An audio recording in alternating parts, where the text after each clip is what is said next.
sommitale des vraies voix. Ça veut dire que ça va redescendre après? Bah oui, parce qu'après c'est jeudi, après c'est vendredi. Ça veut dire que c'est moins bien? Ça veut dire non, quoi? ça veut dire que c'est pareil, mais qu'on a atteint le sommet et qu'on redescend vers le camp de base avec beaucoup de volupté et de bonheur. D'accord. Je vois pas pourquoi le sommet et pourquoi ça redescend après. Parce que ça veut dire qu'on n'est pas lundi, constant. mardi, si on est constant, mais c'est comme une ascension, une semaine de travail finalement. Vous avez la phase mais montante. c'est constant en 2 mots ou en 1 mot? Ça dépend de qui on parle. Ah ouais, c'est ça. Ça remonte brutalement le vendredi. Oui, ça remonte brutalement, exactement. Ce sont les montagnes russes. Oui. Chers amis, on est très heureux de vous accueillir avec Aude qui nous accompagne aujourd'hui au 0826 300 300 et autour de cette table. Philippe Bilger est avec nous. Bonsoir Philippe Bilger. Bonsoir ma chère Cécile. Bonsoir. Vous êtes bien entouré. Mon cher Philippe. Voilà, et Philippe Cher aussi, ça marche aussi dans les deux sens. J'allais dire. Ça dépend des fringues qu'il a sur lui. Voilà. Joseph Touvenel est avec nous, vice-président du Centre européen des travailleurs. Bonsoir Joseph. Bonsoir, heureux d'être arrivé jusqu'à vous malgré le RER fantôme dont j'ai été victime. Vous savez, c'est celui qui est programmé, qui est annoncé mais qui n'arrive jamais. Ah bah c'est de notre faute, on pensait que... Bon, vous êtes venu quand même, c'est bien. Bruno Godard est avec nous, auteur et journaliste indépendant. Bonsoir Bruno. Bonsoir Cécile. On est ravis de cette deuxième participation. Moi aussi. Voilà, très bien. Et ce numéro de téléphone, on vous l'a dit, 0826 300 300 et au sommaire de cette émission, 2 jours après la mort de Quentin à Lyon, la pression politique monte d'un cran. Le gouvernement demande à la France Insoumise de suspendre le député de Vaucluse, Raphaël Arnaud, de son groupe parlementaire. Et pour l'heure, le mouvement refuserait d'ouvrir cette option et disent maintenir son élu. Et on vous pose cette question, le député Raphaël Arnaud doit-il démissionner? Eh bien, vous dites oui à 84%. Vous voulez réagir? Le 0826 300 300. Et moi, je dis qu'il aurait été préférable de ne pas les lire. Philippe Bilger, qu'en pensez-vous? Je pense qu'en effet, il devrait partir, mais il ne le fera pas. Joseph Touvenel? Ah oui, il devrait partir s'il avait un peu d'honneur. Ouais. Bruno Godard? Je pense que c'est aux électeurs de s'occuper de son cas aux prochaines élections parce que de toute façon, il ne voudra pas partir. Et la question du soir à 18h10, un enfant de 8 ans percuté mardi matin à Nîmes sur le chemin de l'école à un arrêt de tram a succombé donc à ses blessures. Le véhicule a été retrouvé, 6 personnes ont été interpellées, dont le conducteur mineur. Face à ce drame, une question s'impose, Philippe. Oui, est-ce que le cadre légal des délits de fuite est suffisamment dissuasif? Eh bien, vous dites non à 100%. Vous voulez réagir? Le 0826 300 300. Et moi, je pense qu'il n'est absolument plus dissuasif. Philippe Bilger? Il l'est et il faut résister à la tentation de faire de nouvelles lois à chaque fois qu'il y a une tragédie. Joseph? Je pense que le texte, s'il était appliqué, serait dissuasif. Malheureusement, il est rarement appliqué. Bruno Godard? Effectivement, si le texte était appliqué, c'est quand même 10 ans d'emprisonnement. Je pense que ce serait largement suffisant, mais il n'est jamais appliqué, donc c'est un vrai problème. Et écoutez cette petite musique qui retentit. C'est le bon Flavio à 17h50, chasseur d'arnaque, et aujourd'hui encore une très belle affaire. Écoutez. Ouais, bonjour, je vous appelle pour la 45S AMG là, toujours disponible? Oui, bonjour, oui, toujours disponible. Je voulais savoir le prix là, les 18 000 €. C'est quoi, c'est le prix de la voiture? Oui, c'est le prix de la voiture. Nous sommes imbattables niveau prix. Nous avons les meilleurs prix d'Europe. C'est pour cela que nos clients sont contents. C'est imbattable, 18 000 € pour une AMG. Ah oui, là, c'est mais clair. Visiblement, il n'y a pas de loup. Hein. Ouais, non, pas du tout. Bien sûr. Moi, 18 000, une AMG, je la prends. Mais quand on va voir la suite, je prends plus. Ouais, on vous la laisse. Allez, ce sera à 17h50 tout de suite, le grand débat du jour. Qui sont les suspects du lynchage à mort du militant identitaire Quentin Derenque? 5 hommes d'une vingtaine d'années ont été interpellés à Lyon vers 18h. Parmi eux, Jacques-Élie Favreau, assistant parlementaire du député Raphaël Arnaud et ancien membre du groupe antifasciste La Jeune Garde. La violence repousse, rabougrit, enferme. Et c'est pourquoi nous n'en voulons pas comme stratégie de lutte politique. Raphaël Arnaud, madame, il est fiché pour atteinte à la sûreté de l'État. Il a été condamné lui-même à titre personnel pour des faits de violence et son mouvement politique, La Jeune Garde, a été dissous. L'honneur, la décence, le respect à l'égard de la famille de ce jeune militant nationaliste incomberait à M. Arnaud de quitter ses fonctions et de démissionner après avoir demandé pardon. Ces gardes à vue peuvent durer 48 heures. Une enquête est ouverte pour homicide volontaire. Les vraies voix Sud Radio. Et vous l'avez entendu, Jordan Bardella demande, comme la porte-parole du gouvernement, Maud Bréjon, qui appelle LFI à exclure Raphaël Arnaud de son groupe parlementaire avec cette question aujourd'hui. Raphaël Arnaud doit-il démissionner? Et vous dites en majorité oui. Oui, à 83%, vous voulez réagir, le 0826 300 300. Philippe Bilger à cette question. Alors, la première, et je rejoins mes amis, il est évident que s'il avait de l'honneur et de l'allure, il démissionnerait. Deuxième élément, il ne le fera pas parce qu'il est évident que LFI a une structure tellement massive, tellement rigide, tellement soumise à l'idéologie du chef que jamais on ne le laissera partir. D'ailleurs, Manuel Bompard l'a confirmé. Troisième élément, et le dernier, c'est le fait que malheureusement le citoyen français est totalement indifférent au moment où il vote à l'éthique personnelle de ceux pour lesquels il vote. Et c'est dramatique.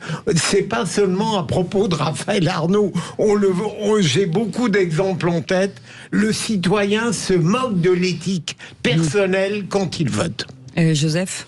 Alors, c'est pas parce qu'on a un assistant parlementaire qui fait quelque chose d'ignoble qu'on en est responsable. On en est responsable quand on pousse son assistant parlementaire, des jeunes, des gens, par les mots. Les mots aussi tuent. Et donc, s'il avait effectivement un peu d'honneur, on pourrait peut-être éventuellement considérer qu'il ne se rendait pas compte de la portée de ces mots. Mais enfin, ça fait quand même des mois et des mois qu'il y a des jeunes qui se font frapper par la jeune garde dans les facs. Ça fait des mois et des mois que des féministes se font frapper par la jeune garde parce que c'est pas les bonnes féministes. Ça fait des mois et des mois qu'il aurait dû démissionner. Mais il y en a un autre qui devrait démissionner. Il s'appelle Jean-Luc Mélenchon. C'est le maître d'œuvre. Mais il n'est pas député. Non, il n'est pas député. Mais il pourrait arrêter d'aller sur les médias et dire mon rôle de chef, je le remballe. Je ne l'assume plus. Dans un instant, l'avis de Philippe David et de Bruno Godard. Godard, pardon, excusez-moi. Godard, ça va aussi. Non. C'est comme si vous disiez Cécile de Ménitruc. Bah non, c'est pas le nom. C'est pas le nom, donc c'est pas comme ça. Allez, dans un instant, vos appels au 0826 300 300. On vous attend, on est ensemble jusqu'à 19h. Sud Radio. Sud Radio. Parlons vrai. Parlons vrai. Sud Radio. Parlons vrai. Le minibus. Et autour de cette table, Bruno Godard est avec nous, journaliste indépendant, auteur, Philippe Bilger, Joseph Touvenel aussi, vous, 0826 300 300 avec Philippe David. Avant de prendre Jacqueline au 0826 300 300 à faire le tour de table, Bruno Godard, par rapport à ce qu'on disait tout à l'heure, est-ce que finalement le député Raphaël Arnaud doit selon vous, démissionner? Moi, je pense qu'il faut prendre un petit peu de hauteur. Effectivement, son collaborateur, ce que fait son collaborateur, il n'en est pas responsable. Après, effectivement, c'est quelqu'un de violent, qui a toujours été violent. Il a créé cette jeune garde qui sont tout simplement une bande de nervis qui sont là pour se battre, qui aiment ça. Il a été condamné pour violence, mais il a été élu. Donc en fait, après, c'est la démocratie. Il a été élu, tout le monde savait qu'il était fondateur de la jeune garde. Il y a des gens qui ont voté pour lui. Et c'est très délicat de demander à un député de démissionner pour quelque chose qu'il n'a pas fait lui. Évidemment qu'il est responsable. Donc ça veut dire que la responsabilité, il leur incombe. Bien sûr qu'il est responsable de cette violence, comme Mélenchon est responsable, comme une partie de l'extrême droite est responsable aussi de jeter de l'huile sur le feu en permanence. En fait, on a un problème aujourd'hui, c'est que le débat politique n'est plus possible. Les gens s'invectivent et après, dans la rue, ils se battent et maintenant, ils se tuent. Alors, moi, je crois qu'il n'est pas obligé de démissionner légalement. Alors, vous savez, on parle de l'honneur, mais l'honneur en politique, ça fait belle lurette qu'il est passé pour 99% des politiques par pertes et profits. En revanche, moi, il y a une question qui me taraude, mais qui me taraude vraiment. Le parquet national financier, c'est pas lui qui avait lancé une enquête sur les RN et sur le MoDem pour l'affaire des assistants parlementaires au Parlement européen qui faisaient autre chose que de l'assistanat parlementaire ? Alors, comment on va m'expliquer qu'un assistant parlementaire d'un député du Vaucluse, qui devrait être soit dans le Vaucluse, dans la permanence de son député, soit au Palais Bourbon pour travailler sur son député, est à mi-chemin entre les deux à aller faire le nervi et la castagne et même peut-être tuer quelqu'un, selon ce que dira l'enquête, alors qu'il est payé par l'argent du contribuable. Oui, et selon les informations, il pourrait y en avoir deux, un second. Oui, non, mais là, je pense que le parquet national financier devrait lancer une enquête sur les assistants parlementaires de LFI. Parce que si on le fait pour le RN et le MoDem au Parlement européen, il n'y a pas de raison pour qu'on le fasse pas pour LFI à l'Assemblée nationale française. Parce qu'un assistant parlementaire n'est pas payé pour aller travailler à la batte de baseball ou à la barre de fer, non ? Ça fait pas partie de ses outils de travail. Je trouve que On a le temps. Allez-y, ensuite on prend c'est un Jacqueline. peu discutable, Philippe, votre point de vue. Ça fait partie du travail d'un assistant parlementaire d'aller en Non, mais castagne. imaginons que ce même assistant ait participé à la manif contre l'antisémitisme. On ne lui aurait jamais reproché. Ah bah excusez-moi, c'était un dimanche, pas pendant les heures de travail. Ouais, Il n'y a pas eu une bagarre, je le sais, Mais j'y c'est un étais. peu dangereux. Non, attendez, entre aller manifester et aller castagner, c'est pas la même chose. Allez, 0826 300 300, Jacqueline est avec nous de Paris. Bonsoir Jacqueline.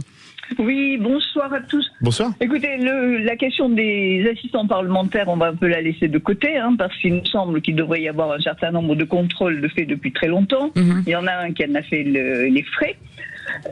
Donc voilà, ça je vais le laisser de côté. En revanche, il me semble que le député devrait se mettre en retrait de lui-même en attendant que les choses soient clarifiées. Et je dois dire que j'en ai un petit peu assez de ce mouvement de balancier entre les violences à l'extrême gauche et à l'extrême droite qu'on utilise à bon escient.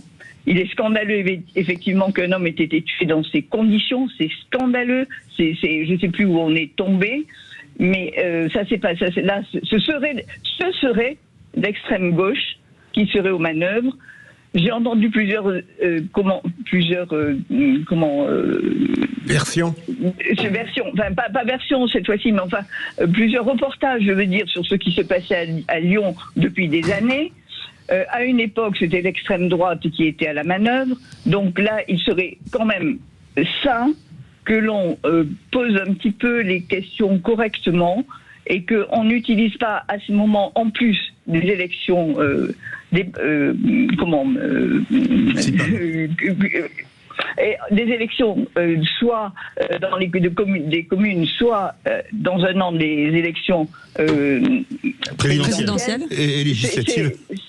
C'est toutes ces violences. À mon avis, on va d'abord commencer par mettre tout le monde un petit peu au pas, n'est-ce pas, expliquer que ça se fait pas, que c'est honteux, que ce n'est pas digne de notre peuple, et que maintenant il faut se poser et rétablir le dialogue. En tout cas, je suggérerais à ce député de se mettre en retrait le temps que la vérité soit faite.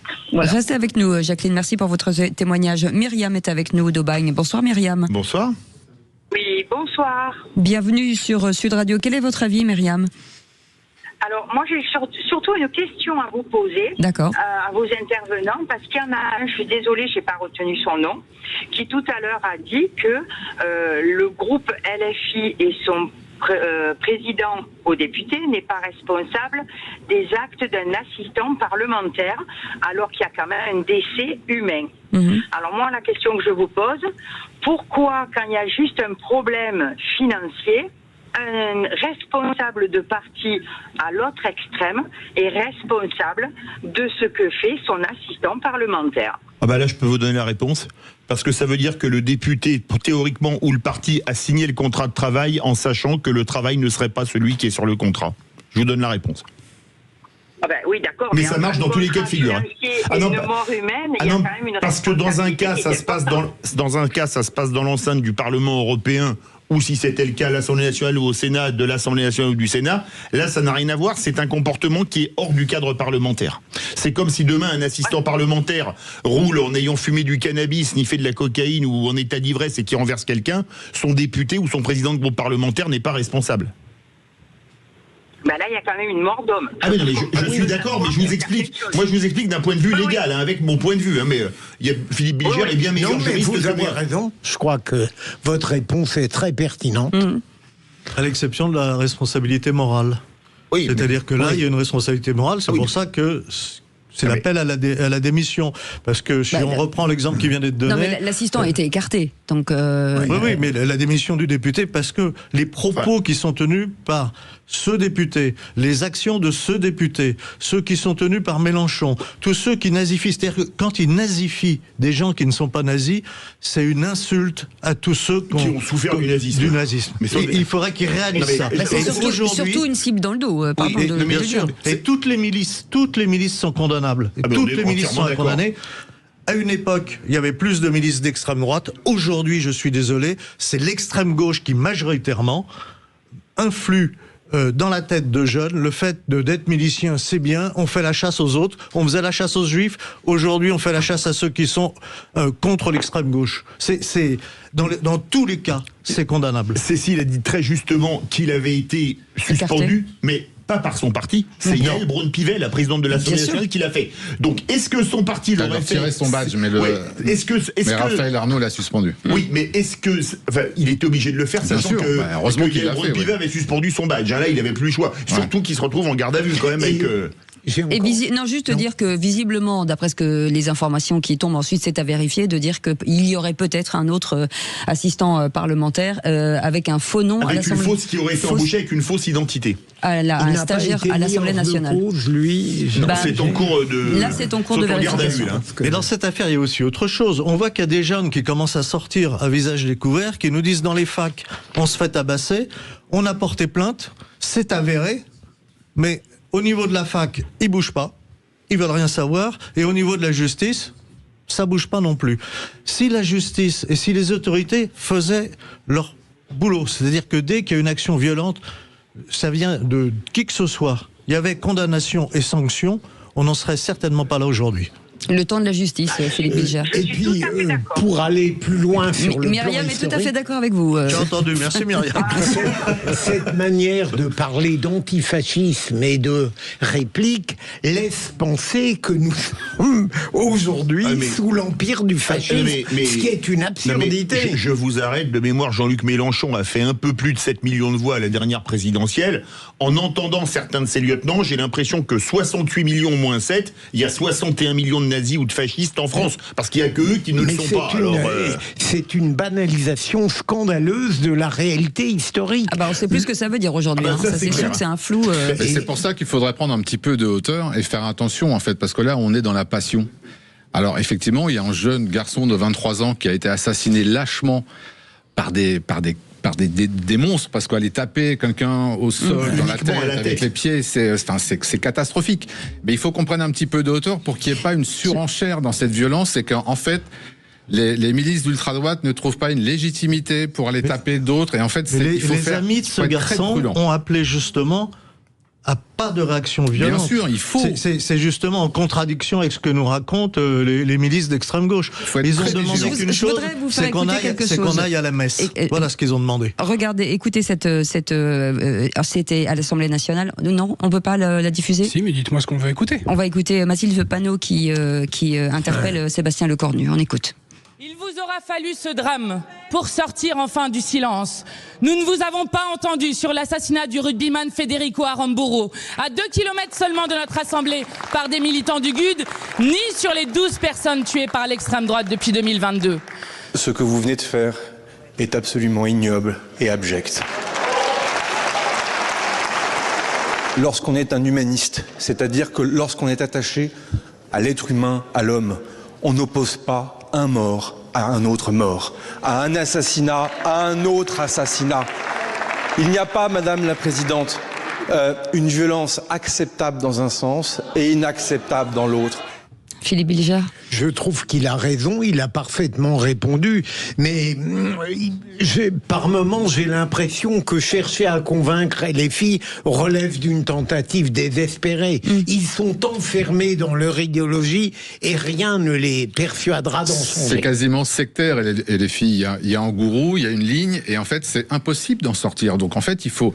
Parce qu'ils vont faire ça en permanence, ils vont jeter d'autres morts face à ce mort, ça va être une surenchère permanente. Il faut qu'on prenne de la hauteur, que la loi passe, que les gens qui ont fait ça soient durement sanctionnés, et ça va se régler. Mais il faut faire attention, parce qu'en fait, il ne faut pas qu'il y ait une surenchère. Moi, c'est ça qui m'inquiète vraiment. Ça va être compliqué. Et Sébastien Lecornu lui a demandé de faire le ménage chez LFI. En tout cas, vous restez avec nous. Dans un instant, Seul contre tous, Philippe Bilger. En politique, les grands discours remplacent souvent l'action. C'est ce que vous voulez dire. Et se substitue parfois à l'impuissance. Philippe David, Emmanuel Macron souhaite 30 000 étudiants indiens en France d'ici 2030. C'est vraiment pas sympa pour eux. On en parle dans un instant. Soyez les bienvenus. On est ensemble jusqu'à 19h avec ce numéro de téléphone 0826 300 300. Sud Radio. Sud Radio. Parlons vrai. Parlons vrai. Sud Radio. Parlons. Les vraies voix Sud Radio, 17h-20h. Philippe David, Cécile de Ménibus. Avec Philippe David, on est très heureux de vous accueillir tous les jours de 17h à 19h. On est ensemble du lundi au vendredi, donc vous pouvez pas nous rater. Si vous nous ratez, si toutefois vous nous ratiez, vous pouvez éventuellement regarder sur YouTube par exemple. Absolument. Les podcasts, sur tout ça. YouTube, Dailymotion, évidemment sur sudradio.fr. Bien entendu. Et profitez-en pour vous abonner. Ça sent le jardin là, je sens abîné, là je sens qu'il y a le jardin qui arrive. On prend pas un râteau, ça va. Bruno Godard, vous êtes bien entendu abonné à notre chaîne YouTube. Évidemment. Joseph. Toute ma famille depuis 3 générations. Bien sûr. Philippe. Et moi aussi, grâce à vous, j'ai su le faire. Exactement. Voilà, c'est ça. Allez les amis, ils sont bons. Allez, soyez les bienvenus tout de suite, Seul contre tous. Les vraies voix Sud Radio, seul contre tous. Philippe Bilger, vous êtes seul contre tous. Oui, ça n'est pas d'aujourd'hui que j'ai l'impression que dans la vie politique, et je pourrais mettre en cause aussi bien que la gauche que la droite ou le centre macroniste, j'ai l'impression que, on en parlait tout à l'heure, hors antenne, la loi sert souvent en France à faire croire aux citoyens qu'une action est perpétrée alors que ça n'est pas le cas, mais surtout lorsque j'ai entendu Yael Braun-Pivet hier exclure et rendre hommage à Quentin en refusant la violence politique, je ne pouvais qu'approuver cette bonne volonté orale. Mais plus d'une fois, j'ai l'impression que ce verbe sert la plupart du temps à pallier l'impuissance parce qu'on n'arrive pas à combattre résolument les fléaux qu'on identifie, ou alors à pallier l'inaction. Parce que autant il est facile de parler, d'enjoindre, de s'indigner, autant il est dur d'agir. Et l'intérêt du verbe aussi, ça rejoint notre débat précédent, c'est que dans le verbe, on peut se permettre de cibler plusieurs responsabilités, alors que lorsqu'on est dans l'action, on n'a pas 36 méthodes pour désigner le coupable. En l'occurrence, ce serait LFI et l'extrême gauche. Donc j'en ai un peu assez de ce verbe qui existe dans tous les partis et dont Mélenchon est un artiste, mais qui sert véritablement à suppléer l'action. Alors, moi, je crois que les discours remplacent souvent l'action. Oui et non. Parce que je pense que, en général, c'est pas les hommes politiques qui parlent le plus, qui en font le plus, on est bien d'accord. Mais je crois que dire les choses, quand on est un politique, le parler vrai, c'est quelque chose qui a disparu. On parlait il y a quelques minutes du sens de l'honneur des politiques, il a disparu depuis belle lurette. Mais moi, je crois que le drame des Français, c'est qu'ils n'ont plus d'hommes politiques ou de femmes politiques qui soient capables de dire un cap et de le tenir. C'est ça le drame. C'est même plus les paroles, même plus les actes, c'est d'avoir des gens qui ont une colonne vertébrale. Et depuis... Si, je pense que le dernier président français qui avait une colonne vertébrale, c'est une colonne vertébrale qui était européenne et libérale, c'était Valéry Giscard d'Estaing. Tout le reste n'avait aucune colonne vertébrale. Bruno Godard.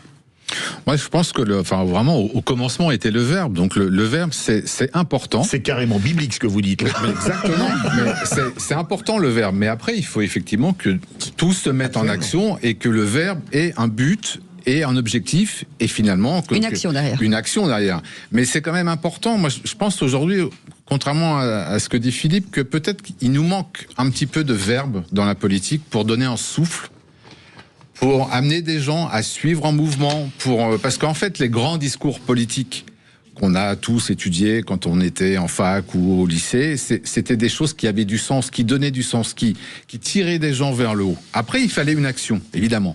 Aujourd'hui, le problème, c'est qu'il y a du verbe, mais il n'y a pas de fond, il y a moins de talent, et surtout, il y a moins d'idées. Donc ils ont moins de portée, en fait, c'est ça que vous voulez dire. Ils ont moins de portée parce qu'ils sont tout simplement moins bons. Donc il faudrait peut-être du verbe meilleur.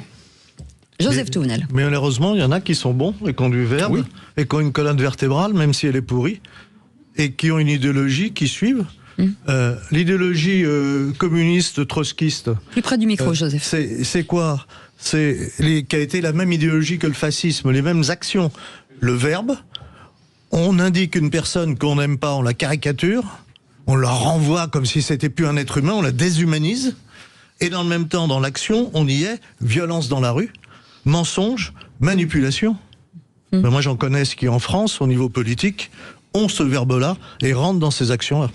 Juste un mot, ma chère Cécile, j'ai très peu d'exemples où la parole a été validée par une action immédiate. Nicolas Sarkozy, dans son premier mandat de l'intérieur, j'admets que son verbe a été décisif par rapport à la faiblesse d'avant, mais très rarement, me semble-t-il, la parole sert à préparer l'action. Il n'y a pas beaucoup d'exemples de politique en sens. Darmanin pour la prison. Oui. Il avait annoncé qu'il mettrait en place une prison de très haute sécurité dans des Charles de Gaulle. Oui, alors. Mais Darmanin, l'ensemble de sa carrière. Un peu plus récent que Charles de Gaulle. Voilà. Non, mais c'est ça le problème, c'est qu'on n'a plus de gens comme ça. Merci, messieurs. Philippe, David, c'est à votre tour. Emmanuel Macron souhaite 30 000 étudiants indiens en France d'ici 2030. Oui, alors j'ai beaucoup aimé ça, 30 000 étudiants indiens, bon c'est très bien, l'Inde va nous acheter 114 Rafales de mieux, et en plus, a priori, on devrait avoir une vingtaine de Rafales marines indiens supplémentaires, qui eux, je crois, sera assemblés en France, très bien. Et peut-être des films Bollywood. Et peut-être des films Bollywood, ça fait vraiment rêver, mais il y a quand même une chose, Emmanuel Macron qui souhaite 30 000 étudiants indiens en France, je trouve que c'est pas tellement sympa pour les Indiens quand on voit le niveau scolaire en France, sur PISA, on est au niveau du 25e mondial, nos écoles d'ingénieurs, j'ai entendu le patron de Safran qui disait il y a quelques jours dans une conférence de presse que le niveau des ingénieurs français en maths s'était effondré. D'accord ? J'ai un de mes amis qui a travaillé en Inde pour former des ingénieurs indiens, d'accord, dans une grosse entreprise française, qui me disait, Philippe, les ingénieurs indiens sont top niveau, mais vraiment top niveau, et alors ils n'ont pas le prix des ingénieurs français, allemands ou américains. Vous voyez ce que je veux dire ? Donc, faire venir des ingénieurs indiens, c'est bien, mais il faudrait peut-être remettre nos écoles à niveau, parce que je suis pas sûr que c'est pas eux qui vont pas nous faire la leçon en arrivant ici. Mais tout redémarre dès l'école primaire, et ça, malheureusement, remettre à plat le système scolaire français, c'est pas demain la veille. Mais il n'empêche que cette initiative du président de la République est en elle-même positive. Je veux dire, il y en a, ça devient un peu, mais ça n'est pas votre cas. Vous êtes quelqu'un de mesuré, de modéré. Ah bon ? On en a un petit peu assez de devoir critiquer chaque initiative présidentielle.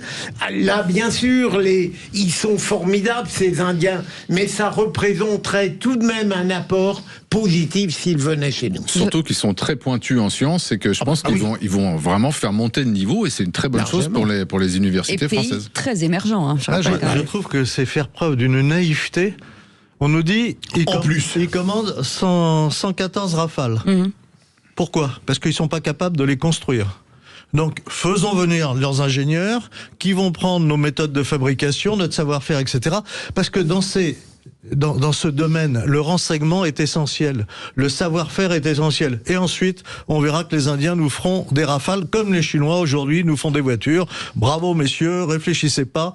Il faut mieux former nos ingénieurs pour notre industrie de pointe, pour protéger notre savoir-faire et pour continuer à pouvoir avoir une industrie qui se développe. Alors, deux choses, si vous permettez. Pour déjà remettre des ingénieurs top niveau. Tout ce qu'a dit le patron de Safran était vrai de A à Z. Moi, j'aimerais bien le rencontrer, on est d'accord sur tout, donc c'est qu'il a raison. Ou alors, il devrait s'inquiéter. Moi, à sa place, je serais très inquiet. Moi alors. Donc, ça commence dès l'école primaire, parce que le niveau en maths s'est effondré. Vous en parlez aux médecins, ils vous disent aujourd'hui, les étudiants en médecine, les internes, sont bien moins bons que nous, on était il y a 30, 40 ans. Ça, c'est quand même une vérité. Il faut remettre le niveau scolaire à plat.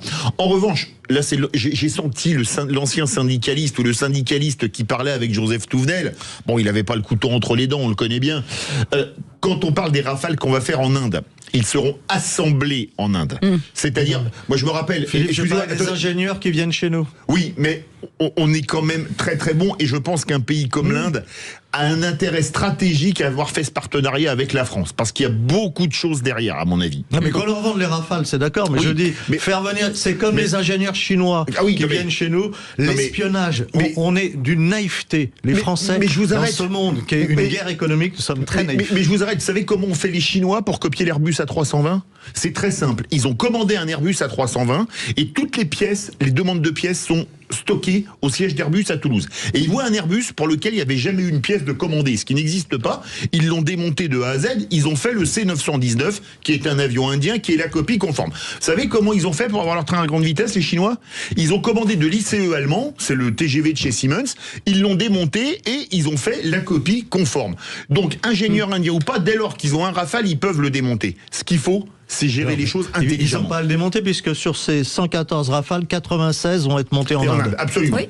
Absolument. Oui, alors je vous arrête. Il y a des pièces qui sont essentielles, qu'ils ne vont pas monter, qu'ils n'auront pas. C'est ce que font les Américains quand ils nous vendent de l'armement, ils gardent le contrôle de l'armement. Alors c'est ce que nous ne faisons pas. Oui, alors il y a une chose, ces pièces sont tellement technologiques. Moi j'ai visité une usine de chez Safran il y a quelques temps.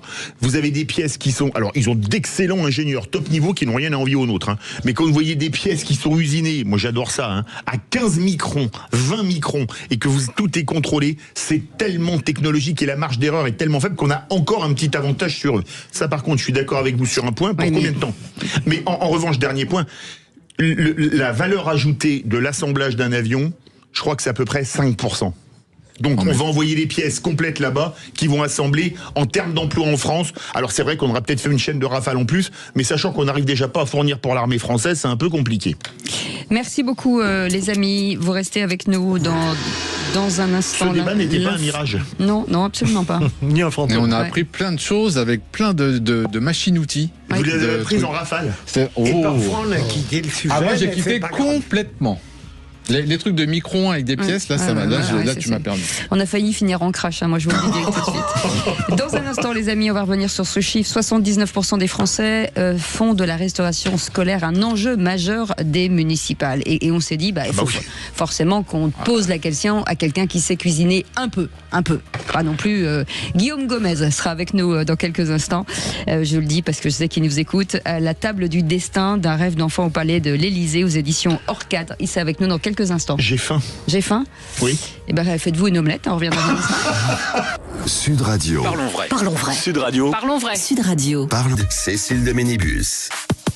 Et on est très heureux de vous accueillir tous les jours de 17h à 19h avec Philippe Bilger, avec Philippe David, bien entendu, Bruno il n'y arrivera pas. Mais qu'est-ce que j'ai dit? Hier, on avait Bruno Pomar, aujourd'hui, on a Bruno Godard. Alors, c'est presque pareil. Il n'y en a qu'un, Bruno Godard. Comment tu peux m'oublier, Cécile, depuis le temps qu'on se connaît? Justement, c'est pour ça peut-être. Avec Joseph, comment je pourrais l'appeler? Tovenel? Je sais pas, on va donner d'autres noms aux gens, on verra. Vous avez reçu qui aujourd'hui? Guillaume Gamez, il était là avec nous. Non, je plaisante. En tout cas, on va revenir sur cette information. 79% des Français font de la restauration scolaire un enjeu majeur des municipales. Et c'est un sujet qui touche forcément Guillaume Gomez qui est avec nous. Merci d'avoir accepté notre invitation. C'est l'info en plus. Les vraies voix Sud Radio. Et Guillaume Gomez, vous êtes le premier ambassadeur de la gastronomie française, chef cuisine de l'Élysée pendant 25 ans. Vous avez lancé une société de conseil pour accompagner les entreprises dans leur stratégie alimentaire et vous êtes auteur de ce livre qui vient de sortir, À la table du destin, d'un rêve d'enfant au palais de l'Élysée aux éditions Hors Cadre.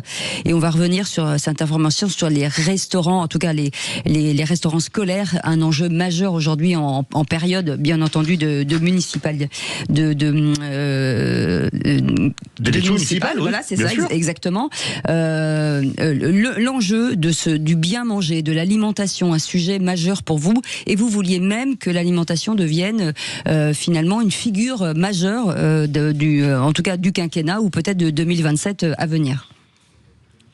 Oui, bonsoir. En effet, un sondage est sorti hier, on a eu les résultats. Bon nombre de Français s'intéressent heureusement à ce qu'on peut trouver dans les assiettes, aussi bien à la cantine que dans l'entreprise. Donc la restauration scolaire, oui, mais plus largement la restauration collective. Je vous rappelle que c'est quand même près de 6 millions de repas par jour qui sont servis. Donc c'est quelque chose d'important, des débouchés bien sûr pour nos producteurs et nos agriculteurs. Il y a le débat qui a fait aussi cette semaine un petit peu de bruit, qui est l'éducation à l'alimentation. Oui.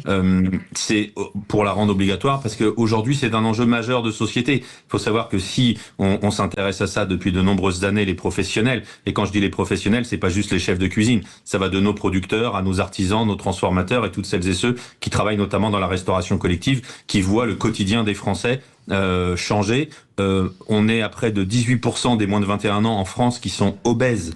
30% de la population qui est obèse et 50% qui est en surpoids.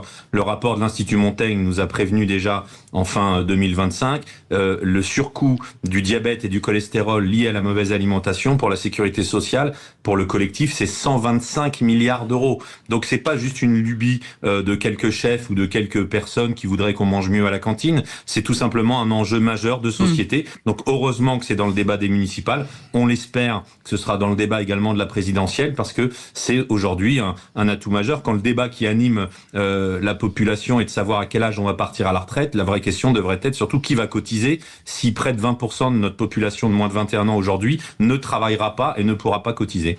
Vous qui avez traversé le monde, puisque vous avez été ambassadeur pour Emmanuel Macron, les cantines à l'international par rapport à la France, est-ce qu'il y a un modèle peut-être à retenir ? Non, le modèle français, il faut qu'on arrête de toujours se critiquer. Il faut qu'on fasse un point, mais on a un modèle qui est très vertueux. Je le rappelle, n'est pas un service public. La cantine aujourd'hui n'est pas obligatoire. Ce n'est pas un service public. C'est un choix qui est fait par la société que nous faisons tous et nous devons le saluer. Nous avons lancé, je dis nous, c'est la France qui copilotait ça et c'était mon rôle lorsque j'étais le représentant en effet du président de la République. Une coalition mondiale de près de 70 pays. Comment nourrir 500 millions d'enfants en 2030. Donc le modèle des cantines françaises est un modèle vertueux qui met en avant les produits, le circuit court, une part justement de local surtout et puis d'éducation à l'alimentation. Et dans ce fameux sondage qui est sorti récemment, il montre également que près de 80% des Français interrogés, des gens interrogés, disaient que ce qu'ils pouvaient trouver dans la restauration collective était bien plus sain et bien plus équilibré que ce qu'ils pouvaient faire eux-mêmes. Donc c'est un modèle qui est vertueux pour lutter contre cette épidémie mondiale d'obésité. Et si les Nations Unies aujourd'hui s'y intéressent, c'est parce que le problème, il n'est pas franco-français. Le problème, il est mondial. Je vous ai donné les chiffres français. Dans le reste du monde, c'est bien sûr pire. Philippe, à votre avis, Guillaume Gomez, je suis tout de même, en tant que profane, très étonné par le fort pourcentage de gens qui s'intéressent aujourd'hui à l'alimentation scolaire. Est-ce que ça peut venir, pas principalement, mais peut-être tout de même sur un point non négligeable par l'incroyable médiatisation depuis quelque temps des très grands chefs? Est-ce que ce ne sont pas de formidables agents d'influence? Si, bien sûr, puisque moi, ce sujet, vous savez, de l'alimentation, de l'éducation à l'alimentation, ça fait près de 28 ans que je le porte, et au plus haut niveau que l'État, puisque j'ai eu l'oreille de Jacques Chirac, de François Hollande, de Nicolas Sarkozy, et bien sûr d'Emmanuel Macron. Donc oui, bien évidemment, la médiatisation fait qu'aujourd'hui, ça arrive aux oreilles des familles, et nous leur disons, nous l'avions dit lors des dernières présidentielles déjà, et celles d'avant, faites en sorte que l'alimentation soit au cœur du débat. Vous savez, on parle de souveraineté alimentaire depuis quelques années, mais la réalité, c'est à quel moment est-ce qu'on l'a oublié? Après, respirer, c'est notre besoin le plus vital. C'est notre besoin le plus vital. À quel moment on a pu faire croire aux gens que s'alimenter, ça devait être pas cher, pas prendre de temps et surtout ne pas être un sujet pour vous, vous en occupez pas, on s'en occupe. Ça doit être un sujet primordial pour tout le monde. Et alors j'entends le débat de oui, mais qui va le faire, qui aura le temps et pourquoi et bien sûr le coût que cela a. Mais il faut comprendre que la mauvaise alimentation aujourd'hui, elle tue des gens et elle a un coût phénoménal pour la France. Je vous l'ai dit, je vous invite à lire ce rapport de l'Institut Montaigne, 125 milliards d'euros. C'est pas rien. Quand on a eu des semaines de débat à l'Assemblée nationale pour faire 40 milliards d'économies, 125 milliards d'euros, un coût qui est facilement, c'est toujours facile de le dire, mais en tout cas, c'est quelque chose que l'on sait rajouter lié à notre mauvaise alimentation qui peut être aujourd'hui modifiée. Donc c'est un sujet en effet majeur et c'est un sujet que chacune et chacun doit prendre à bras le corps pour pouvoir changer les choses. Aujourd'hui, le constat n'est pas de savoir la faute à qui. J'entends dans les débats et la grande distribution, est telle enseigne de fast-food ou telle boisson, ainsi de suite. Aujourd'hui, le bilan, il doit être collectif. Il faut avoir l'humilité de se dire que les solutions qu'on propose depuis plus de 40 ans ne fonctionnent pas. J'ai animé des semaines du goût, j'ai participé à des colloques, on a fait des petits déjeuners à l'école. Beaucoup d'initiatives sont faites et c'est très bien. Mais cela ne suffit pas. On ne serait pas à 18% d'obésité chez les moins de 21 ans si cela suffisait. On n'aurait pas ce débat-là. Donc il faut, je pense, aujourd'hui pas essayer de chercher les responsabilités, de savoir la faute à qui. La faute, elle est collective et il faut juste se dire comment est-ce qu'on change les choses tous ensemble. Et c'est pour ça que nous proposons, et la ministre Olivia Grégoire l'a fait voter à l'Assemblée nationale avant-hier, cette éducation à l'alimentation, c'est pas une lubie de chef pour en faire des chefs de cuisine, c'est pour en faire tout simplement des meilleurs consommateurs. À quel moment on a pu faire croire aux gens que s'alimenter, ça n'était pas important ? Merci en tout cas Guillaume Gomez d'avoir accepté notre invitation. Vous êtes premier ambassadeur de la gastronomie française et chef cuisine l'Élysée pendant 25 ans. Et vous avez écrit ce livre À la table du destin, d'un rêve d'enfant au palais de l'Élysée aux éditions Hors Cadre. Merci d'avoir accepté notre invitation. Et tout de suite, vous reconnaissez ce son. C'est notre ami Flavio qui est avec nous. Bonsoir Flavio. Bonsoir, vous allez bien ? Nous, on va très bien. C'est vous qui allez mal, parce que visiblement, vous tombez que sur des annonces qui ne correspondent pas à ce que vous voulez acheter quand même. On dirait, ou du moins peut-être c'est une bonne affaire pour une fois, je sais pas. Ah, c'est peut-être une bonne affaire. Ah bah écoutez, vous nous intéressez là. On écoute alors. Ouais, bonjour, je vous appelle pour la 45S AMG là, toujours disponible ? Oui, bonjour, oui, toujours disponible. Je voulais savoir le prix là, les 18 000 €. C'est quoi, c'est le prix de la voiture ? Oui, c'est le prix de la voiture. Ok, il y a quelque chose à faire sur la voiture parce que le prix il est très bas quoi. Non, il n'y a rien à refaire sur le véhicule. Nous sommes imbattables niveau prix. Nous avons les meilleurs prix d'Europe. C'est pour cela que nos clients sont contents. Ok, pas mal. Ouais. Et comment ça se passe la transaction ? Le véhicule là, on peut le voir, il est situé où ?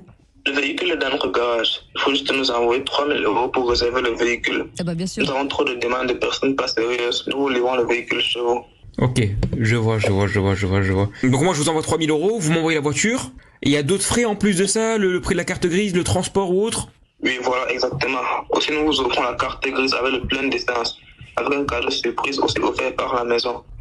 Donc vous m'envoyez la voiture pour 18 000 €. J'ai ensuite la carte grise qui est offerte, le plein d'essence et un cadeau surprise offert par la maison, c'est ça ? Ouais, c'est ça. Ben c'est très bien. Je pense pas me faire arnaquer, vous m'avez mis en confiance. je vais réfléchir et puis si jamais je vous rappelle, si je suis intéressé. Oui, nous sommes sérieux, on n'appelle pas n'importe où. Ouais, mais je vois que ça a l'air sérieux en tout cas, vu les prix imbattables que vous proposez et puis le service aussi. Ouais. Je vais réfléchir et puis si jamais je vous rappelle. Okay. Et une bonne journée à vous. Ouais. Eh ben il faut acheter là c'est hyper intéressant. Et vous avez raison, vous avez bien fait d'utiliser le mot confiance. Flavio. Ouais, c'est l'affaire du siècle. Hein. Bah oui. Écoutez, je propose un truc. On va se cotiser, d'accord ? Et puis comme ça, on se partage la voiture les uns les autres. Pourquoi pas 18 000 € pour une voiture qui en vaut peut-être 60, en plus le plein, le cadeau surprise de la maison, j'aurais bien... J'étais curieux de savoir c'est quoi ce cadeau surprise de la maison. Ouais. J'ai une idée. Ouais. Ça peut être une mise en examen pour recel. Oui, peut-être. Ah, c'est pas idiot. J'ai même... Vous savez, je suis naïve. C'est fou. Je suis désolé, elle n'est plus disponible. J'ai un SMS de mon épouse qui me dit qu'elle l'avait acheté. Vendez tout. En tout cas, à retrouver là, bien entendu en podcast, bien entendu sur Sud Radio. Et vous le retrouvez sur le compte Insta Flavio, le bon Flavio, sur Instagram, bien entendu. Et comme on dit, mon Flavio, vivement demain, exactement. Allez, vous restez avec nous dans un instant. Le journal et juste derrière, le coup de gueule de Philippe David. Chez certains, l'ignominie n'a plus de limite. On en parle dans un instant. Soyez les bienvenus.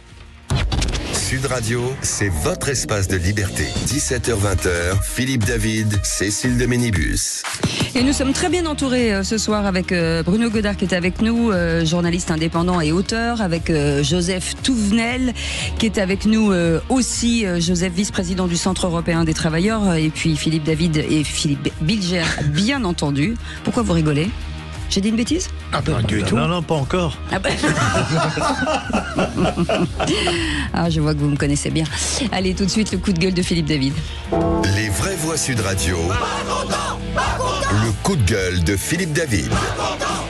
Comme d'habitude, je vais remettre le clocher au milieu du village, un village que vous ne trouverez sur aucune carte, mais sur lequel vous avez tous navigué sans prendre le moindre bateau, Internet.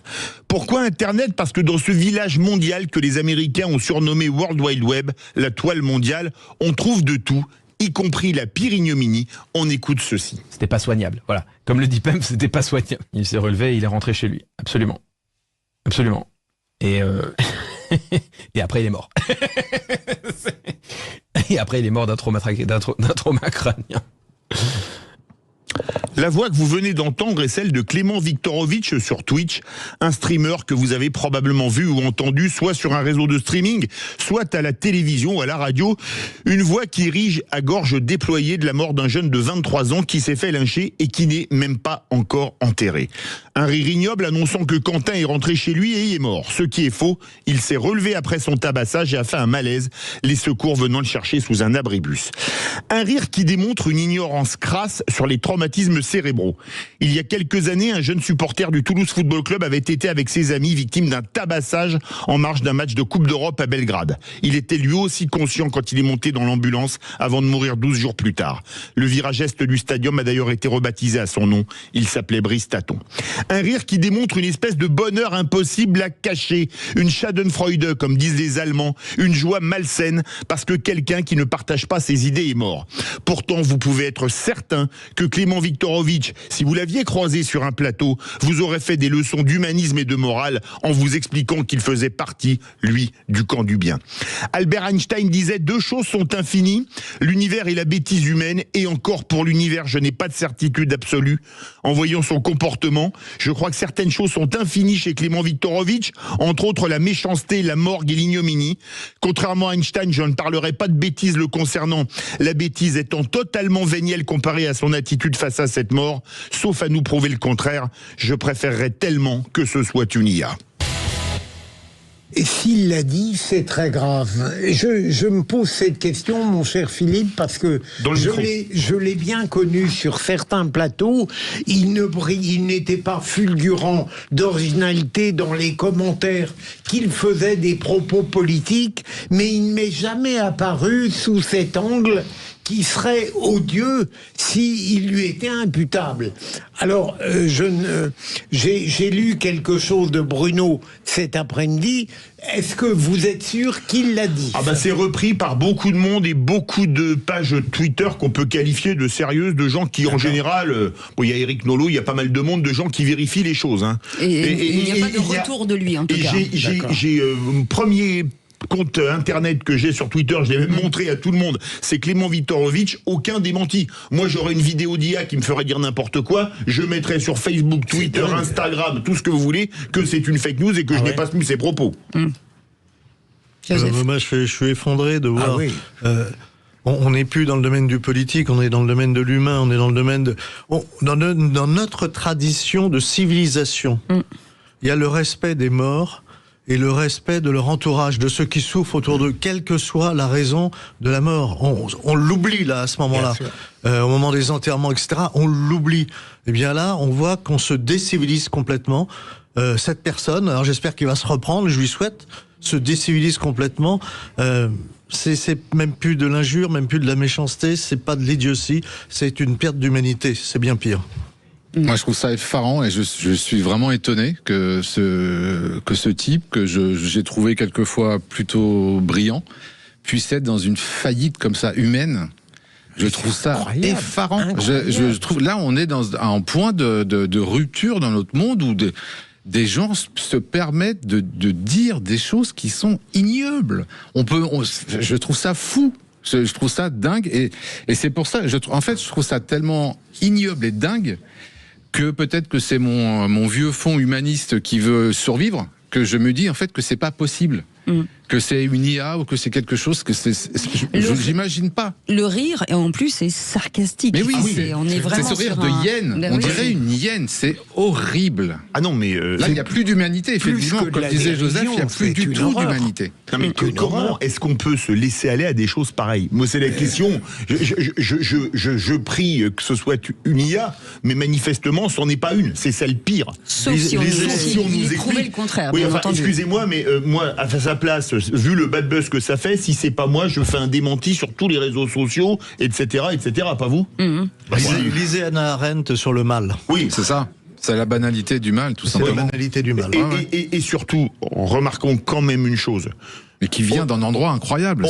On parle de la déshumanisation, de la décivilisation. Nonobstant tous ces défauts, ces provocations, ces mauvais jeux de mots, etc., quand Jean-Marie Le Pen est mort, les gens qui faisaient la fête place de la Bastille et d'autres qui étaient peut-être à la Bastille, je sais pas, qui ont profané sa tombe quelques jours après, ça veut quand même dire quelque chose, non? Ça veut dire qu'on est dans une déshumanisation. Et même le fait d'applaudir la mort. Ils ont applaudi la mort. C'est lamentable. Et après, alors là, sans prendre à une tombe... Pour les deux côtés, c'est Pour les deux inadmissible, côtés, de toute mais façon. sans prendre à une tombe, ça c'est quand même, à mon avis, le pire. Les amis, vous restez avec nous dans un instant. Nous allons nommer comme chaque jour un ministre, et ce sera le ministre des Affaires étrangères. Les Affaires étrangères, pardon, plutôt. Et puis juste derrière, le qui c'est qui l'a dit. Et là, c'est beaucoup plus dur à avoir que le concours du Quai d'Orsay. Au moment où j'ai dit qui c'est qui l'a dit, Philippe Bilger a souri. Ah oui, mais... J'ai cru voir un regard connivant entre vous deux. Oh, ah non, arrête. Il y aurait tricherie? Il y aurait des réponses données déjà? Cécile est d'une parfaite objectivité. J'y crois pas. Mais vous savez quoi? Vous êtes d'une bassesse. Elle est incorruptible, Cécile, c'est pas possible. Elle est incorruptible. À moins que Philippe ait des dossiers. Non, mais à moins... si vous avez un 4x ou un truc comme ça, je peux c'est parler. Ça, oui, oui. Un 4x4? Un 4x4. Ah bon, sinon j'avais un AMG, un très bon coup. À 18 000. Allez, on fait une pause, on revient dans un instant, on est ensemble jusqu'à 19h. On ne vous présente plus dans les vraies voix Philippe Bilger, et pourtant... C'est toujours bien. Il faudrait le présenter. Comme il a déposé son nom, bien entendu, c'est une marque. Plus je le dis, plus il gagne d'argent. Voilà, ce serait bien. Mais vous avez pensé si à déposer. Répéter encore. Mais il y a plein de gens qui déposent leur nom. Hein. Oui, Joseph Touvenel, est-ce que vous avez déposé votre nom? Non, c'est mes enfants qui les ont déposés pour toucher les royalties. Ah ouais, ils sont malins. Ça, c'est malin.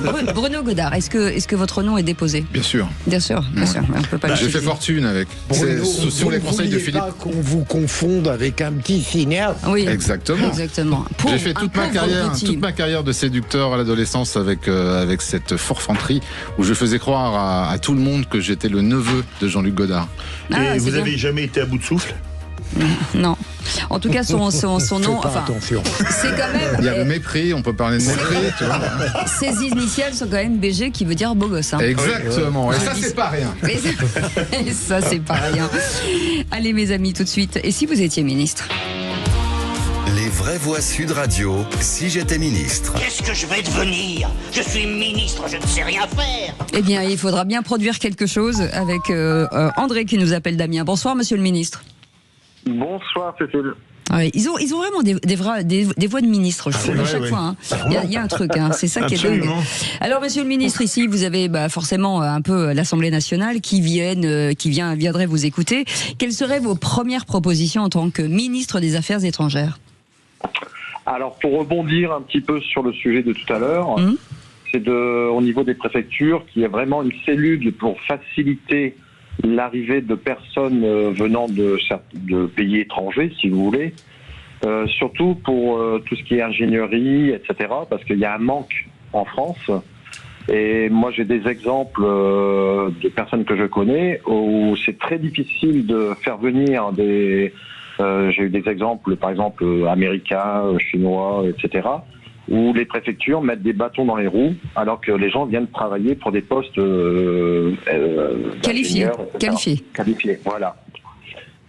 Et donc c'est quoi? C'est de faciliter effectivement l'ouverture. Bien sûr, de vérifier la véracité des postes et puis d'arrivée de la personne. Mais moi j'ai plusieurs exemples en tête et franchement, on met des bâtons dans les roues. Philippe Bilger, David, tiens, je vais commencer par vous. Moi, ce que je dirais, c'est que on a un problème de manque de main d'œuvre dans certains métiers. Exactement. C'est vrai. Mais déjà, il y a deux choses à voir. Premièrement, est-ce qu'il ne faudrait pas revoir déjà tout ce qui est enseignement professionnel et tout ce qui est études? Parce que, désolé, former plus de psychologues que l'ensemble des autres pays de l'Union européenne, moi, ça me pose question. Surtout que c'est de la fac, c'est de l'argent public. Former tant de sociologues, à quoi ça sert? Parce que désolé, ça sert à rien. Faudrait mieux orienter les gens. Bah oui, mais c'est vrai. Faudrait mieux orienter les gens vers des filières dans lesquelles on est en pénurie d'emplois, plutôt que de faire venir des gens d'autres pays pour prendre ces emplois. Oui, mais ça paraîtrait être le bon sens. En attendant. Bruno Godard. Oui, ça fait 30 ans qu'on attend. Oui, c'est ça. Bruno Godard. Alors moi, si j'étais ministre des Affaires étrangères, je ne sais pas si c'est la première décision que je prendrais. Vous ne pouvez plus l'être. Oui, mais en tout cas, je trouve ça rassurant qu'un auditeur ait une envie d'ouverture et une envie d'attirer des talents en France, et que, en étant ministre des Affaires étrangères, plutôt que de se replier, il ait envie de s'ouvrir au monde et de faire venir des gens travailler dans notre pays et aider notre pays. Donc je trouve ça très positif. Après, c'est certainement mon côté un peu de gauche, généreux, comme on dit, généreux, voilà. Mais je trouve ça très très bien. Et effectivement, il y a des secteurs qui sont sous tension. Alors c'est pas forcément... Il n'y a pas forcément beaucoup de secteurs, c'est pas forcément des secteurs où il faut beaucoup de compétences et beaucoup de diplômes. Mais je trouve ça effectivement une bonne idée. Peut-être que c'est intéressant d'ouvrir la France, de faire venir des gens en France pour donner un nouveau souffle. Si nous, on n'est pas capable d'avoir un nouveau souffle, peut-être que ce nouveau souffle viendra de l'extérieur. Alors moi, je vais être aussi généreux que Bruno, mais un peu plus. Je vais d'abord me poser la question... Est-ce qu'on n'est pas en train de déshabiller ces pays qui ont besoin de se développer? Ça, c'est vrai aussi. C'est pas de l'égoïsme. Ça, c'est pas faux. Sur les ingénieurs, oui. Dans un certain nombre de cas de figure, c'est malheureux, c'est le cas de le dire. Quand on prend des médecins aux pays africains, ils ont fait l'effort de les former, mais ce qu'on ne voit pas, c'est même à l'intérieur de l'Europe, plus du tiers de la population active, bulgare, roumaine, ne travaille pas dans ces pays-là. C'est-à-dire qu'on les absorbe. On absorbe des ingénieurs. Alors, je suis pas contre individuellement. Mais c'est pareil chez nous, hein. Il y a beaucoup de cerveaux qui partent à l'étranger parce qu'ils sont mieux payés. Oui, mais aux USA, etc. On a moins besoin de développement aujourd'hui en France que la Bulgarie ou la Roumanie. C'est vrai. On prend aussi des plombiers, on prend tous les corps de métier. Et ce que nous disent ces gens avec qui je travaille quasiment au quotidien, c'est oui, mais comment on peut se développer quand nous, on a formé et que vous les absorbez. Cela dit, moi, je suis très fier quand des gens viennent dans mon pays parce qu'ils aiment mon pays. C'est pas toujours le cas quand même. Comme Bruno, j'approuve tout de même ce ministre des Affaires étrangères qui a le souci d'un meilleur accueil dans les préfectures. Et d'ailleurs, si je peux digresser, je suis frappé de voir à quel point la France, même dans les milieux professionnels, n'est pas doué pour accueillir les gens. Je pense à des milieux professionnels où on ne fait aucun effort pour indiquer à celui ou à celle qui vient d'arriver comment elle va faire dans l'univers professionnel qu'elle découvre. En matière judiciaire, c'est effarant, mais peut-être même parfois en matière médiatique. Et donc ce ministre a raison d'être généreux. Et ben voilà. Et ben vous êtes adoubé, mon cher André. Enfin, pardon, monsieur le ministre. Merci. Vous allez voir, le Quai d'Orsay, c'est très beau. Le bâtiment est magnifique. C'est très chic. Ah, oui. Et laissez-leur 5 minutes pour refaire leur bagage hein, avant d'y aller, parce que là, il y a un peu de monde encore pour l'instant. Moi, j'aimerais bien aller y manger.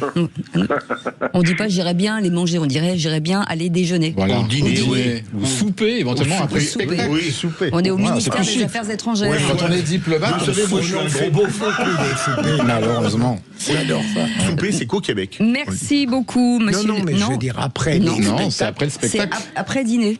Vous avez le dîner et après tard, vous avez le souper. Parce qu'au Québec, ils disent le souper à la place du dîner. Oui, mais là, on parle. Bon, je crois qu'il faut lui offrir le bouquin d'Anne de Rothschild. Il faut refaire toute son éducation. Bon, on va faire une conférence sur la bienséance, vous allez voir. Merci beaucoup, monsieur le ministre, en tout cas, d'avoir accepté notre invitation. Et tout de suite, le qui c'est qui l'a dit. Les vraies voix Sud Radio, le quiz de l'actu. Et on commence ce qui c'est qui l'a dit sur LFI classé à l'extrême gauche. S'il fallait faire la démonstration, elle est faite. Hollande, non? Bonne réponse de Philippe François Bilger. Hollande, exactement. Je trouve que vous répondez un peu vite aujourd'hui. Moi, je suis sûr que... ça tout à l'heure. Qui c'est qui l'a dit? Mon Dieu. Oui, la France insoumise a toute sa place à gauche. Marine Tondelier. Non. C'était ce matin sur Sud Radio. C'est une ex qui revient. Visiblement. Non. Non, c'est une ex-députée, mais elle est plus députée. Non, mais c'est pas une ex de la France insoumise qui revient. C'est une blonde là. Non. Garrido. Bonne réponse. Ah ouais, voilà. Raquel Garrido, responsable de la presse. C'était ce matin sur Sud Radio, effectivement. Un point pour Bruno Godard. Qui c'est qui l'a dit sur la mort de Quentin? Toute la gauche est concernée, Et consterné aussi. Bonne réponse de Philippe Bilger. Bon, il va trop vite, il y a une escroquerie. J'ai lu ça tout à l'heure. Tu vas appeler un huissier et dire non, c'est pas possible. Non, je t'assure, j'ai perdu beaucoup ces derniers jours. Vous doutez de moi, monsieur Godard. Qui c'est qui l'a dit? L'Occident n'arrive plus à imposer ses valeurs.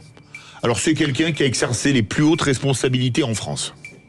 Pas de président de la République, mais il a travaillé à l'Élysée, il a eu un très gros ministère. Oui. Qui correspond à celui dont on a parlé il y a quelques instants. Il a travaillé à l'Élysée, comme dire câble du président. Dominique de Villepin. Non. De l'autre côté. De l'autre côté. Quoique, finalement. Jean-Yves Le Drian. Non, je sais pas s'il est pas plus à droite que de Villepin, finalement, mais ça, c'est autre chose. Ouais, facile. Et il a été aux Affaires étrangères? Bien sûr. Bah oui. Et il a été... Juppé Non. C'est un trou, là. Bah oui, on voit ça. Oui, il est béant, en plus. Hein. Béant. C'est pas Claude Béant. Non, c'est pas Claude Béant. Donc c'est un politique de droite qui a été ministre. De gauche. Ah, de gauche. Bah oui. Mais maintenant, comment on s'appelle où est de Le Villepin? Drian. Non, on l'a dit. Ah, pardon. Un monsieur de la Creuse. Mais Hollande? Non. Mais non. De la Creuse. Il est de Corrèze. Chandernagor? Non. Bon, ben, pas de réponse. Hein. C'était Hubert Védrine. Wow, je savais pas qu'il était de la Creuse. Voilà, vous le savez maintenant. Non plus. Je savais pas qu'il était ministre. Qui c'est qui l'a dit? Il était très bon. Pourquoi n'entend-on pas les socialistes dire leur condamnation absolue des méthodes de la France insoumise? Il y a un silence absolument assourdissant. Bardella? C'est pas fort? Non. C'est pas le parti de Bardella, c'est pas le parti de Faure, c'est le parti de Retailleau. Ah, Wauquiez? Non. François-Xavier Bellamy. Bonne réponse, il ouvre son compteur point, Joseph Touvenel. Qui c'est qui l'a dit? Alors là, c'est la question culture des grands auteurs à travers l'histoire. Le chien a son sourire dans sa queue. Confucius. Non. Beaucoup plus récent et français. Il a vécu au 19e siècle. Certains disent que c'est le plus grand écrivain français de l'histoire. Hugo? Il a dit? Bonne réponse. J'allais dire, c'est pas Quand vous parliez de culture et que j'ai entendu sa queue, je me suis dit que c'était bien vous, ça. Je vous en prie. Qui c'est qui l'a dit? Si demain je suis chef du gouvernement, je prononcerai la dissolution des organisations d'ultra-gauche, mais aussi d'ultra-droite. Ça pourrait être Darmanin? Non, c'est pas le parti de Darmanin. C'est pas le parti de Darmanin? Non. Jérôme Gage? Non. Il est présidentiable. Il est présidentiable? C'est pas Retailleau, c'est Non. pas... Dommage. Socialiste? Non. Raphaël Glucksmann? Non. Il est jeune. Il est jeune. Ruffin? Attal. Non. C'est pas Ruffin? Plus jeune. Encore plus jeune? C'est Bardella, mais Bonne réponse, Bardella. Jordan Bardella, président du RN, et j'en profite pour dire que monsieur Raphaël, c'est ça, Glucksmann sera l'invité, bien entendu, de l'interview politique demain matin à 8h15. Verdict, Philippe Bilger, 3 points. Joseph Touvenel, 2 points. Bruno Godard, 1 point. J'étais nul. Non, vous êtes bien débrouillé. Il n'y a pas des questions cinéma aujourd'hui? Attendez, excusez-moi, vous avez dit c'était nul ou j'étais nul? J'ai été nul. Ah d'accord, ok. Parce mais que du la coup, réponse c'était nul, parce que c'est pas normal. Là, la réponse est oui, si vous avez été nul. Je le conçois tout à fait. Mais la dernière fois, il y avait des questions cinéma, je m'étais refait la cerise avec ça. Oui, mais vous étiez trop bon là. Ouais, c'est ça. C'est Philippe Bilger qui voulait vous nuire. Voilà. Je n'en doute pas une seule seconde. Assez de perdre. Moi, je veux bien des questions syndicales pour la prochaine fois. Oui, mais ça va. Faites vendre marché, dites-nous ce que vous voulez. Parce que... Envoyez-nous les questions. Voilà. On vous donnera nos réponses. Oui. Allez, dans Arrêtez un instant. de faire votre Georges Marchais. C'est un scandale. Dans un instant, la question du soir. On va revenir sur chaque année en France, des milliers de conducteurs prennent donc la fuite après un choc parfois, en laissant des blessés et voire des morts derrière eux. Philippe, avec la question du soir. Est-ce que le cadre légal des délits de fuite est suffisamment dissuasif? Vous dites non à 93%. Eh bien, vous voulez appelez-nous. réagir? Le 0826 300 300. On est ensemble jusqu'à 19h. Tous les jours, réveillez-vous avec Patrick Roger dans le Grand Matin Sud Radio. Full Metal Jacket. Non. Je sais pas quel rôle il aurait dans Full Metal Jacket. Ça, c'est une le vraie question. sergent-chef Hartmann. Ah ouais? Il finit mal, hein? Et dans les toilettes. Oui. Ce serait pas le maître de guerre, Clint Eastwood, je le vois pas dedans. Non. Il y en a un qui mange beaucoup dans ce film ou pas? Oui, celui qui est la tête de Turc, voilà. Gomer Pyle. Voilà, c'est Je très le bon. verrais plutôt dans La Grande Bouffe, Oui. de Marco Ferreri. Moi, c'est mon Bourville. C'est janvier. Allez, tout de suite, la question du soir. La France a peur. Vous avez assez de cette bande de racailles. On va vous en débarrasser. Les hommes de non-droit n'ont pas leur place dans une république et dans un état de droit. Mon devoir, c'est de nettoyer la cité des 4000, des trafics et des trafiquants. La France et les Français ne sont plus en sécurité et des mesures d'urgence s'imposent. Aucune infraction, si l'erreur soit-elle, ne doit plus être laissée sans réponse.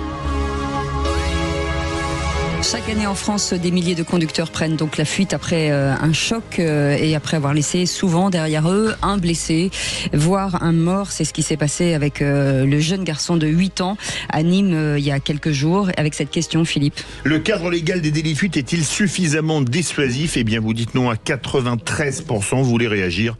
Encore et toujours le 0826 300 300. Et cette question, effectivement, le cadre légal des délits et fuites est-il suffisamment dissuasif, Philippe Bilger? Je dirais oui, ma chère Cécile, parce que le sondage qui me contredit avec une forte majorité ne me semble pas probant dans la mesure quand on propose aux citoyens un changement et notamment une nouvelle loi, généralement il est assez d'accord. Mais on n'a pas besoin d'une nouvelle loi parce que celle qui existe à l'heure actuelle est suffisamment sévère, mais il faut l'appliquer d'autant plus que en général, on retrouve assez fréquemment les auteurs de délits de fuite. Joseph Tounel. Alors moi je trouve aussi que le cadre légal est suffisamment ferme, sauf que c'est pas suffisamment appliqué.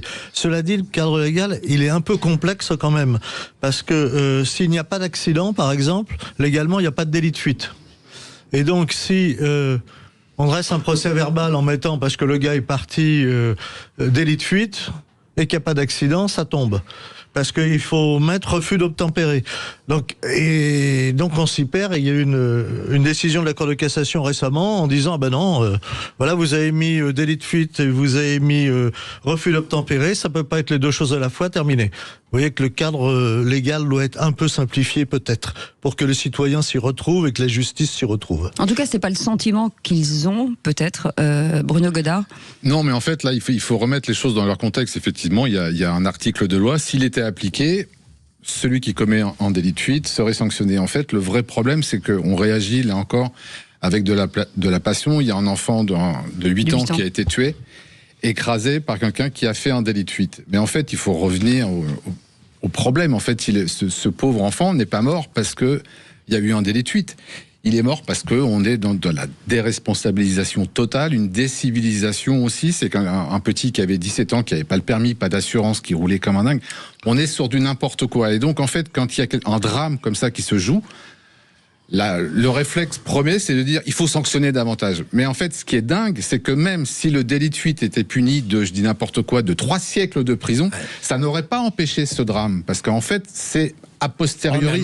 Et le type qui a 17 ans, qui roule à 150 km/h en ville sans assurance, il n'a pas en tête « Oh mon Dieu, je vais faire un délit de fuite, peut-être que je vais prendre de la prison ». Il n'y pense absolument pas. Donc en fait, le problème, c'est que la solution n'est pas dans le fait d'aggraver une peine qui est déjà conséquente, puisque c'est 10 ans de prison. Délit de fuite, il y a quand même un délit routier aussi, bien généralement sûr. Attaché à ça. Évidemment. Mais le délit routier n'est pas non plus... Mais bien entendu, mais moi j'ai peur vraiment que même si on mettait des dizaines d'années de prison, eh ben, ça ne changerait rien fondamentalement.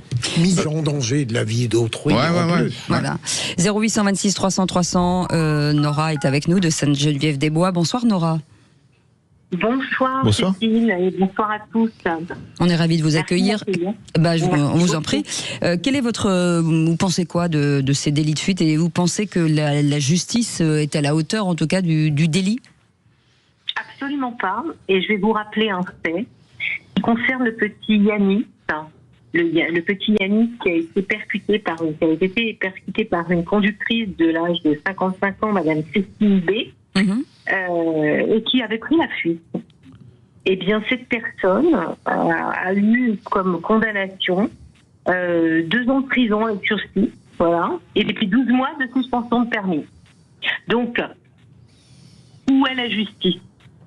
Parce que là, les parents restent sur leur faim, on fait appel. Après, j'ai pas trop suivi. Je crois que l'appel est toujours en cours. C'est très long, mais il n'y a pas de justice. Comment se fait-il que cette personne n'ait pas effectué au moins une journée ou je ne sais pas en prison? Il faut donner l'exemple. Il faut que les mêmes peines soient posées pour tout le monde.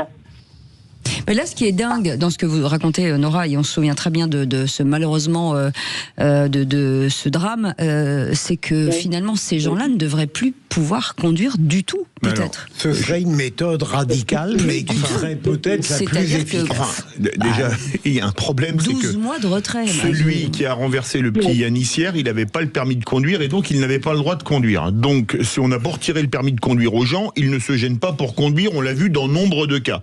Moi, quand je vois ce pauvre gamin, quand je vois ce gamin de 8 ans qui est mort écrasé par un voyou, parce qu'il avait déjà eu maille à partir pour des affaires de stup, et qui prend le volant alors qu'il n'a pas le permis, et désolé de le dire, à 17 ans, on sait ce qu'on fait si on prend une voiture. D'ailleurs, je regrette, j'ai pas vu de tweet de Kylian Mbappé en parlant du gamin d'un petit ange parti trop tôt, pour ce petit gamin de 8 ans qui a été renversé. Peut-être, bon, il jouait à Benfica hier, il a peut-être pas eu le temps.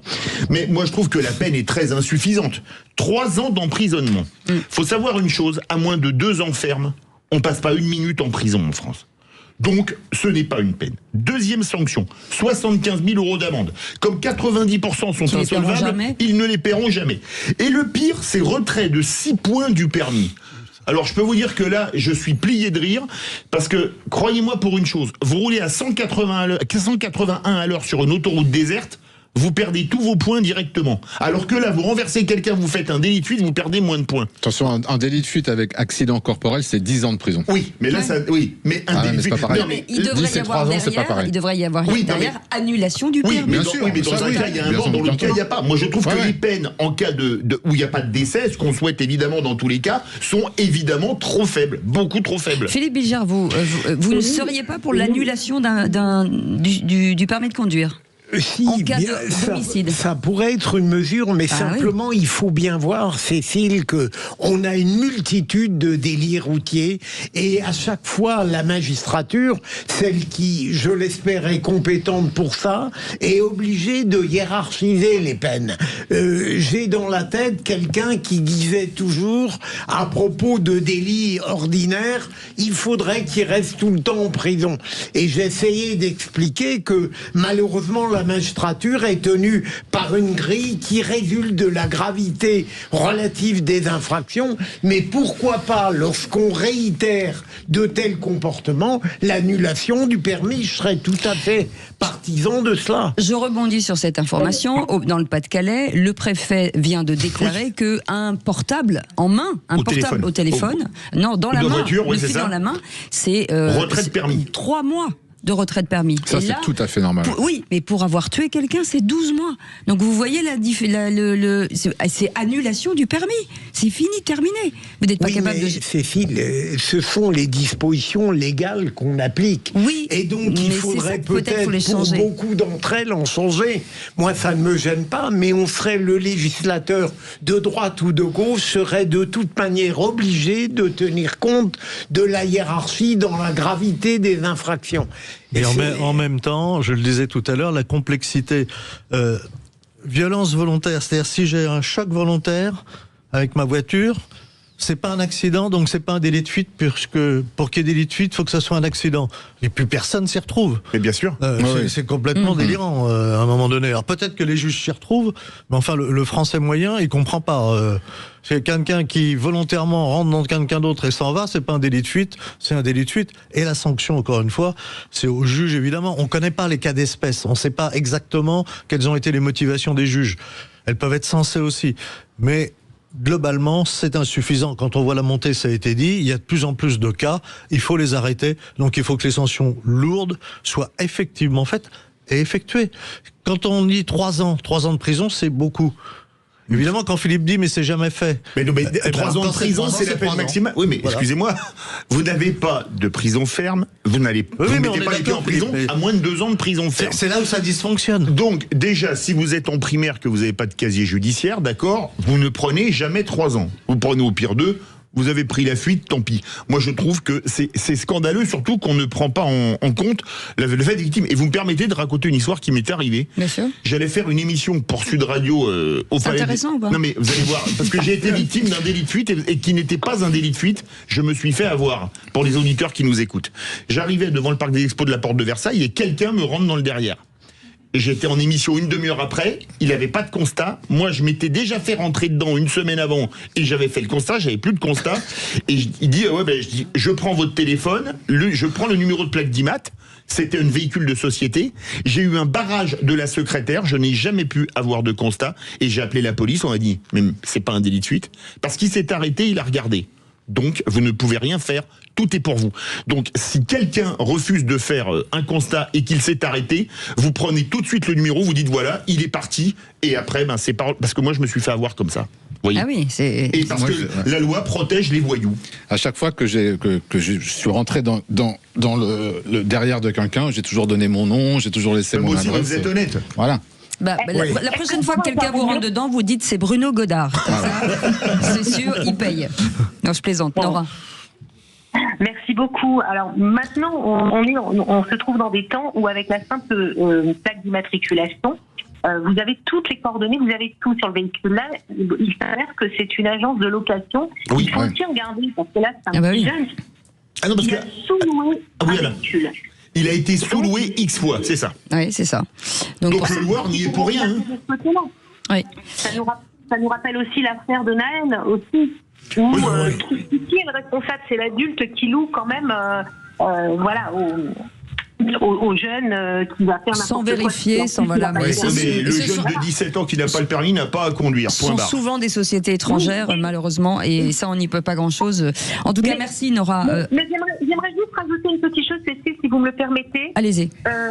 Alors, un petit jeune sans permis de conduire, d'accord. Mais j'en reviens sur l'histoire de Yanis. Une femme qui écrase un petit, et elle l'a littéralement écrasé, et qui prend la fuite, on lui retire le permis aussi. Bien sûr. Mais c'est pas une question d'âge ou d'homme-femme, il n'y a aucun problème. Ça, c'est exactement le même tribut en tout cas. En tout cas, merci beaucoup Nora d'être intervenue. Merci. Dans un instant, la petite phrase. Ah oui, pardon. La petite phrase, dans un instant. Absolument. Une déclaration de Raquel Garrido, cofondatrice de l'Après et ancienne députée LFI, qui était ce matin l'invitée politique. On en parle dans un instant. Sud Radio. Parlons vrai. Parlons vrai. Sud Radio. Parlons vrai. Sud Radio. Parlons vrai. A engagé, Paypal certifié présente. Les vraies voix Sud Radio, 17h-20h, Philippe David, Cécile de Ménibus. Retour des vraies voix, 18h48, toujours un bonheur avec ce trio, on va dire, flamboyant, Philippe Bilger, Joseph Touvenel et Bruno Pomar. Ah non, c'est pas le bon, c'est Bruno Godard. Je fais moi aussi ma faute.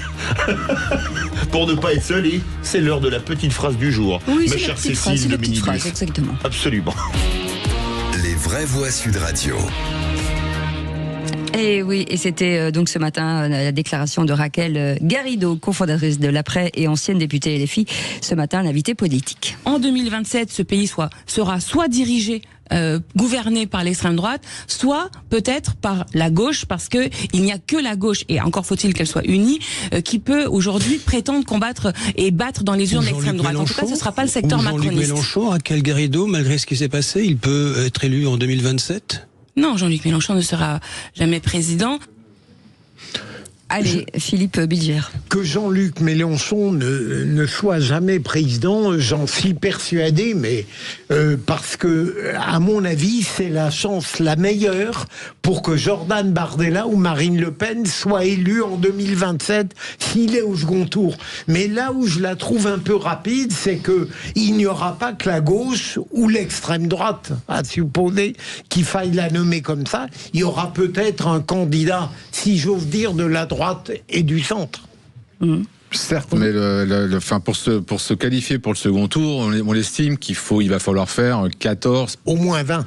Non, ce sera 14-15% au deuxième tour. Le problème de la droite, c'est qu'il va y avoir une foultitude de candidats et que tout va se dispatcher. Ça va faire un peu comme le problème qu'avait eu Jospin quand il s'était présenté. Il va y avoir une foultitude de candidatures à droite.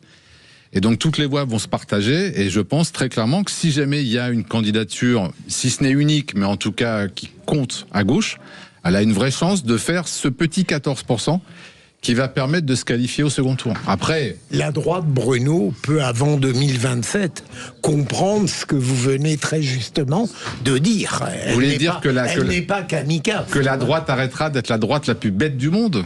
Ça serait un miracle. Ça fait longtemps qu'elle ne l'est plus. Ah bon on a vu le résultat des dernières présidentielles. Hein. La dernière fois qu'elle a gagné, c'était il y a 20 ans. Mais non, on ne peut pas avoir une droite qui réussit si on met une très mauvaise candidate, objectivement.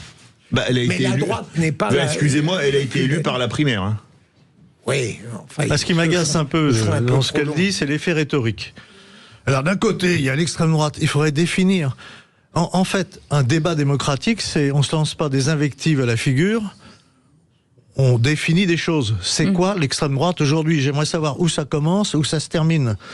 Et de l'autre, alors il y a un soleil qui se lève, dans Savoie et Namouré, il y a la gauche. Oui, mais c'est quoi la gauche aujourd'hui ? Et donc si on ne va pas sur les fondamentaux... je vais peut-être me présenter, j'ai mes chances. Sur les valeurs... c'est ça qui est intéressant sur le programme. Mais là, c'est trop facile. Mon effet rhétorique, il y a la méchante extrême droite. Oui, si c'est des fascistes, etc., oui, d'accord, j'en veux pas. Mais il faudrait peut-être aller un petit peu plus loin. Parler de l'immigration. Problème, pas problème. Problème jusqu'où ? Problème comment ? De la sécurité. De ce qui intéresse les Français dans leur vie de tous les jours et pour l'avenir de leurs enfants. Mais ce qui est fou, c'est que je n'entends que de droite et de gauche de dire on va battre l'extrême gauche, on va battre l'extrême droite, mais proposez vos idées avant de battre les autres. Mais c'est très simple, et soyez naturellement des candidats gagnants. C'est un peu le problème, c'est qu'aujourd'hui on vote pas pour quelqu'un, on vote contre quelqu'un. Donc en fait ça c'est un vrai problème. Il faut du souffle, des idées et repartir de l'avant pour voter pour quelqu'un qu'on considère, qu'on aime et avec qui on a envie de faire un bout de chemin. Merci beaucoup en tout cas Bruno Godard, merci beaucoup Joseph Touvenel, merci Philippe Bilger, merci Philippe David, qu'on retrouve dans un instant. Avec François-Louis Bourneau, où les vraies voix font parler la France. Alors on va parler de la situation politique, notamment de ce qui s'est passé à Lyon, les menaces...